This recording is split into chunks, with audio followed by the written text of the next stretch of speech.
Kolkata lady doctor అత్యాచార ఘటనపై దేశవ్యాప్తంగా నిరసనలు హోరెత్తుతున్నాయి. బాధిత కుటుంబానికి న్యాయం చేయాలని డాక్టర్లు, ప్రజా సంఘాలు ఆందోళన చేస్తున్నాయి. డాక్టర్లు వైద్య సేవలను బంద్ చేశారు. నిందితులకు ఉరిశిక్ష వేయాలని డిమాండ్ చేస్తున్నారు. బెంగాల్లో జరిగిన ఒక పీజీ స్టూడెంట్ని దారుణంగా గ్యాంగ్ రేప్ చేయడమే కాకుండా చంపేసి దాన్ని ఆమె సూసైడ్ చేసింది అని చెప్పేసి ప్రభుత్వమే డిక్లేర్ చేయడం ఎంత ఒక సిగ్గుమాలిన చర్య అది. ప్రభుత్వం ముఖ్యమంత్రి ఒక లేడీ అయి ఉండి ఆమె ప్రొటెక్ట్ చేసే బదులు ఆమె తప్పుని చనిపోయిన రేప్ చేసి చంపేసిన వాళ్ళకి సపోర్ట్గా ఆమె ఆత్మహత్య చేసుకుందని చెప్పి క్రియేట్ చేయడం ఒక సిగ్గుమాలిన చర్య. దీన్ని మేము తీవ్రంగా ఖండిస్తున్నాం. దేశం మొత్తం యావత్ ప్రజానీకం కూడా దీన్ని ఖండిస్తున్నారు. డాక్టర్ల తరపునే కాదు, యావత్ ప్రజానీకం మామూలు జనాలకు కూడా అర్థమవుతుంది ఏం జరుగుతుంది అనేది. రక్షణ లేదు డాక్టర్లకి. రాత్రింబవళ్ళు వాళ్ళు డ్యూటీలు 24 గంటలు డ్యూటీల్లో ఉంటారు. ప్రజల ప్రాణాలు కాపాడడం కోసం ఆహ్నాలు పనిచేసే వాళ్ళ మీద దాడి చేసి ఇట్లాంటి మానభంగాలు చేసి రేప్ చేసి మర్డర్ చేయడం అనేది ఇక ఫ్యూచర్లో ఏ విధమైన డాక్టర్ వృత్తిలోకి రావడానికే భయపడే రోజులు కనిపిస్తున్నాయి. ఒక రేప్ అండ్ మర్డర్ అనే విషయం ఒక్కటే కాకుండా ఒక తోటి మహిళ మీద జరిగిందనే దాన్ని ఈ సభ్య సమాజం గుర్తించాలి. బేసికల్లీ గత 9వ తేదీ అర్ధరాత్రి జరిగినట్టు సంఘటన మెడికల్ కాలేజ్లో సెమినార్ హాల్లో జరిగింది.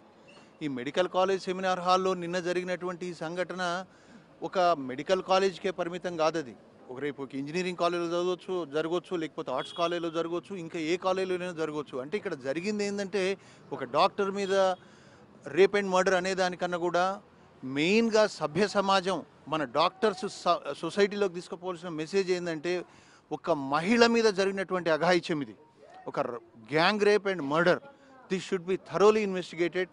But the unfortunate thing is the government itself is trying to cover the culprits here. Maybe high-fi people ఉండడం కావచ్చు, ఇంకేమైనా కారణాలు కావచ్చు. బట్ యూనియన్ గవర్నమెంట్ కానీ సంబంధిత రాష్ట్ర గవర్నమెంట్ కానీ దీని మీద ఇమ్మీడియట్ యాక్షన్ తీసుకొని కల్ప్రిట్స్ను బుక్ చేసి వాళ్ళని ఇమ్మీడియట్ అరెస్ట్ చేసి విక్టిమ్స్కి న్యాయం చేయాలని మేము కోరుతున్నాం. ఏదైతే పీజీ డాక్టర్కి జరిగిందో అది చాలా అన్యాయం అయిందండి. సో ఇట్లాంటివి ఎప్పుడూ కాకూడదని, not only for doctors, for any women ఇట్లాంటివి ఎప్పుడూ అవ్వకూడదని నేను కోరుకుంటున్నాను. ఇక్కడికి వస్తే ప్రతి గవర్నమెంట్ హాస్పిటల్లో ప్రతి దగ్గర ఒక సీసీటీవీ కెమెరాస్ కానీ లేకపోతే ఒక సెక్యూరిటీ గార్డ్ కానీ ఉండాలని నేను అనుకుంటున్నాను. సో ఏదైతే ఘాతుక చర్యకు ప్రొటెస్ట్గా ఇవాళ అందరము నిలబడి ఐక్యతతో నిలబడ్డామో, so that should be a lesson. అంటే కొన్ని త్యాగాల ఫలితంగా ఈ స్థాయికి చేరుకుంటారు ఒక డాక్టర్, అందరికీ సేవలు చేయడానికి, ప్రాణాలను రక్షించడానికి, బాధలను తగ్గించడానికి. సో అట్లాంటి హాస్పిటల్ ఒక దేవాలయంగా ఉండాలి.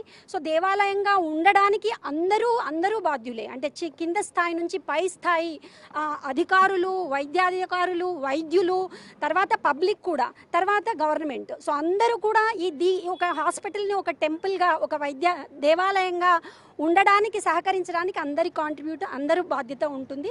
సో దాంట్లో భాగంగా it should be a safe zone. అంటే చాలా సేఫ్టీ ఉండాలి. ఎందుకంటే నైట్ డ్యూటీస్లో ఉంటారు పిల్లలు చాలా.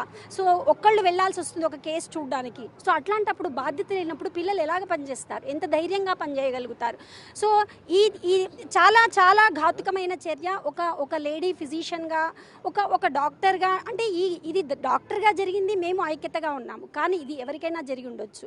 సో హాస్పిటల్లో జరగడం ఇంకా చాలా దారుణమైన, ఖండించాల్సిన చర్య అందరూ కూడా. సో అంటే తెలివి ఉన్నా లేకున్నా, చదువు లేకున్నా ఇది నిజంగా ఖండించాల్సిన విషయము.